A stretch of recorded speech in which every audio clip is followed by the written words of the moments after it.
In the spring of 1944, General George S. Patton commanded the largest army in human history, an army so massive, so well equipped, and so perfectly positioned that German intelligence officers lost sleep trying to calculate how they could possibly defend against it.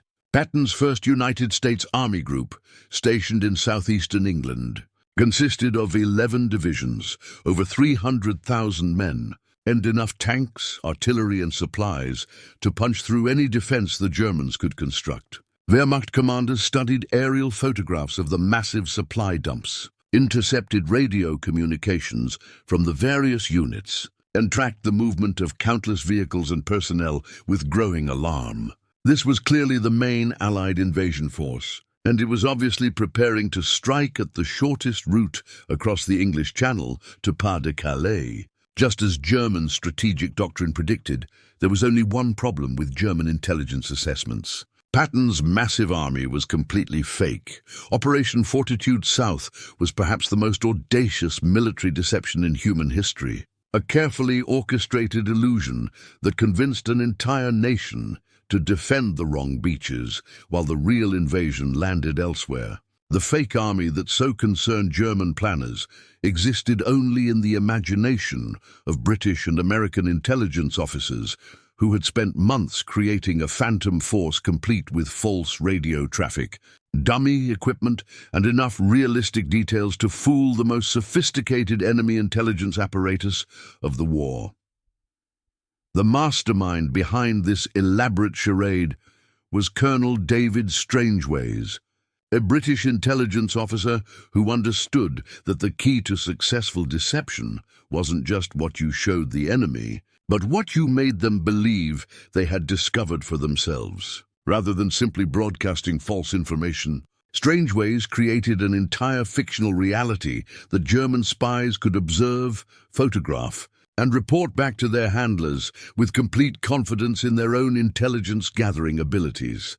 The centerpiece of the deception was Patton himself. German commanders respected and feared the aggressive American general more than any other Allied leader, believing him to be the most likely choice to command the inevitable cross-channel invasion. By placing Patton in charge of the fictitious army group, Allied planners ensured that German attention would focus on southeastern England, while the real invasion forces prepared in secret further west. Patton, initially frustrated at being sidelined from actual combat command, threw himself into his role as commander of a non-existent army with characteristic energy and attention to detail.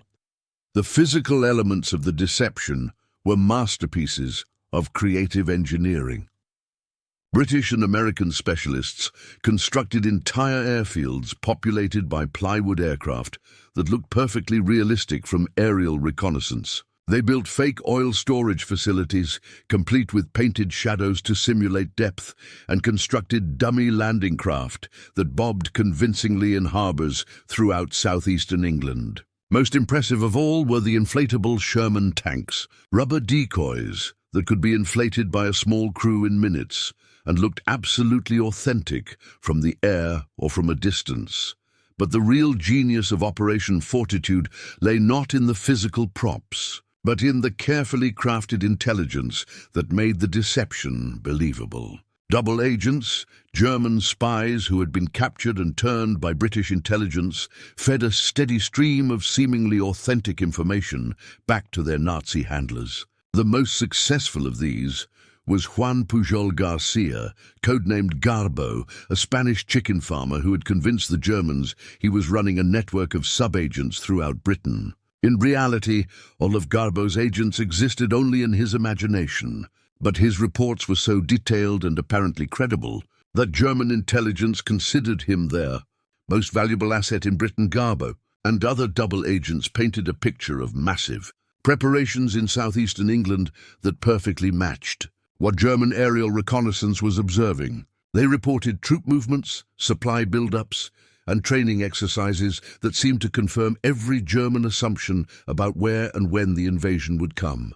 The beauty of the system was that the Germans were reaching their own conclusions based on intelligence they had gathered.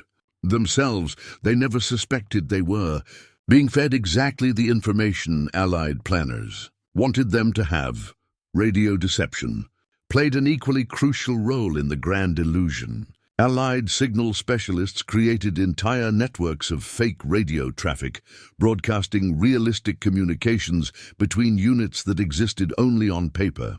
German radio intelligence intercepted thousands of messages discussing training schedules, supply requisitions, and operational planning that all pointed to an invasion at Pas de Calais. The volume and authenticity of this false radio traffic was so convincing that German intelligence officers used it to confirm their strategic assessments. Right up until the morning of June 6th, as D-Day approached, Operation Fortitude entered its final phase with a series of diversionary operations designed to reinforce German beliefs even as the real invasion began. On the night of June 5th, Royal Air Force bombers dropped strips of metallic foil along the French coast to create false radar signatures suggesting massive naval formations approaching Pas de Calais. Simultaneously, dummy paratroopers were dropped across northern France to simulate airborne landings far from the actual drop zones in Normandy.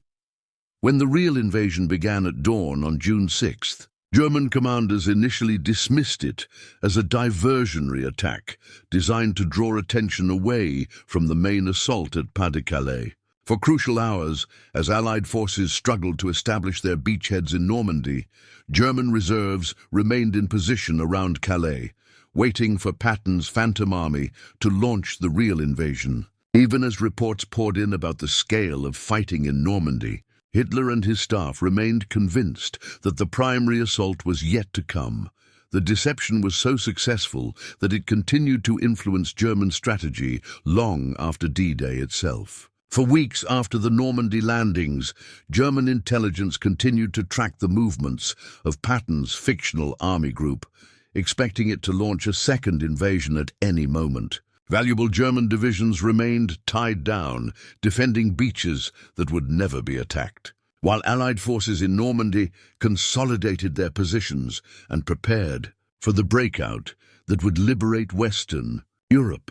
When Patton finally did take command of a real army, the Third Army that spearheaded the breakout from Normandy, German commanders initially refused to believe their intelligence reports. The man they had been tracking in southeastern England couldn't possibly have appeared in northwestern France unless the entire structure of their intelligence network had been compromised.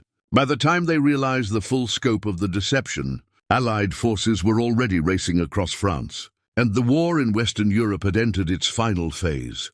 Operation Fortitude demonstrated that in modern warfare, the battle for information and perception could be just as decisive as any clash of arms. A fake invasion, existing only in the imagination of its creators and the fears of their enemies, had forced the success of the real invasion by ensuring that German forces were looking in precisely the wrong direction at exactly the wrong time. The greatest army that never existed had played its part in winning the greatest victory in human history.